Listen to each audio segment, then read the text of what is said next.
यूहन्ना 6। इन बातों के बाद यीशु गलील की झील अर्थात तिबरियास की झील के पार गया और एक बड़ी भीड़ उसके पीछे हो ली, क्योंकि जो आश्चर्य कर्म वह बीमारों पर दिखाता था वे उनको देखते थे।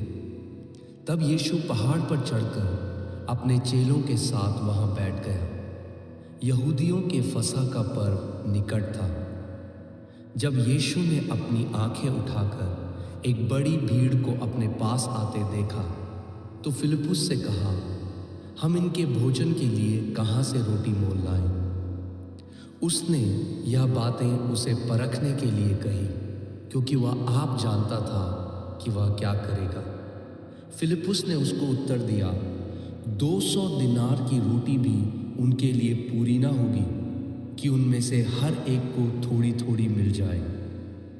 उसके चेलों में से शमौन पतरस के भाई अंद्रयास ने उससे कहा, यहाँ एक लड़का है जिसके पास जौ की 5 रोटी और 2 मछलियाँ हैं, परंतु इतने लोगों के लिए वे क्या हैं?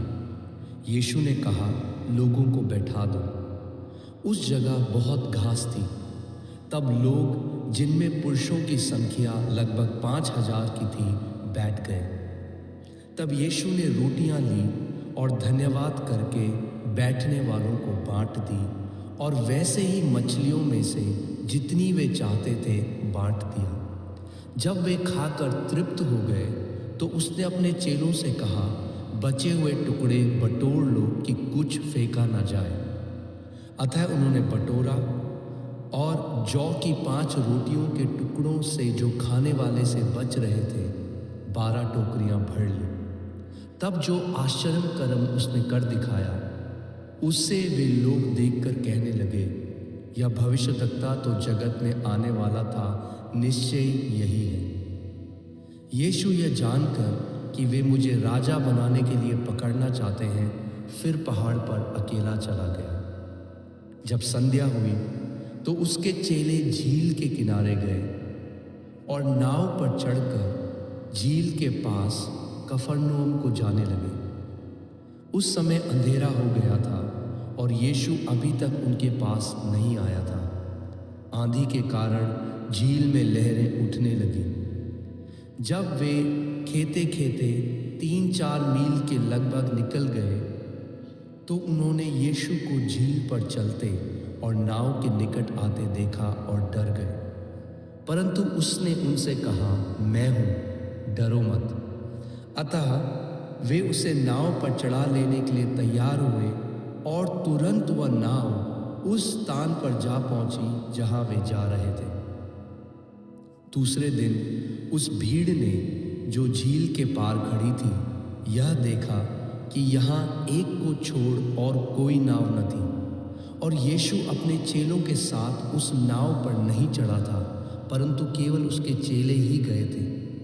तब अन्य नावें तिबरियास से उस जगह के निकट आई जहां उन्होंने प्रभु के धन्यवाद करने के बाद रोटी खाई थी।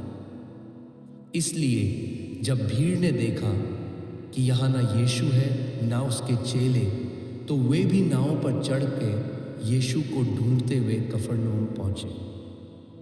झील के पार जब वे उससे मिले तो कहा, हे रब्बी, तू यहाँ कब आया?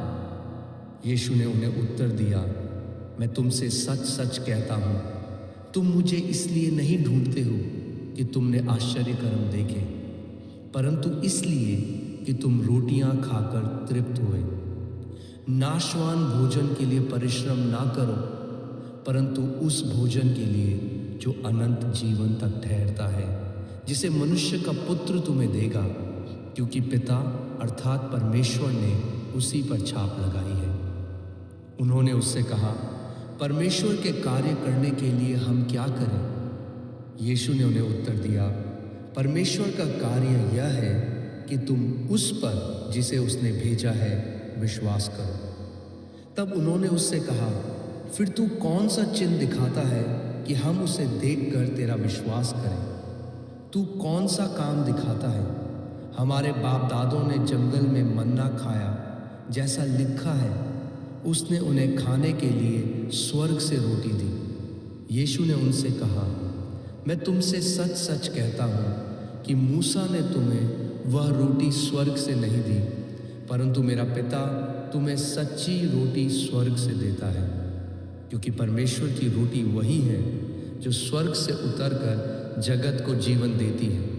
तब उन्होंने उससे कहा, हे प्रभु, यह रोटी हमें सर्वदा दिया कर। यीशु ने उनसे कहा, जीवन की रोटी मैं हूँ। जो मेरे पास आता है वह कभी भूखा ना होगा, और जो मुझ पर विश्वास करता है वह कभी प्यासा ना होगा।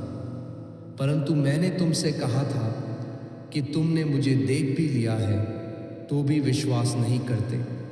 जो कुछ पिता मुझे देता है वह सब मेरे पास आएगा, और जो कोई मेरे पास आएगा उसे मैं कभी न निकालूंगा। क्योंकि मैं अपनी इच्छा नहीं वरन अपने भेजने वाले की इच्छा पूरी करने के लिए स्वर्ग से उतरा हूँ।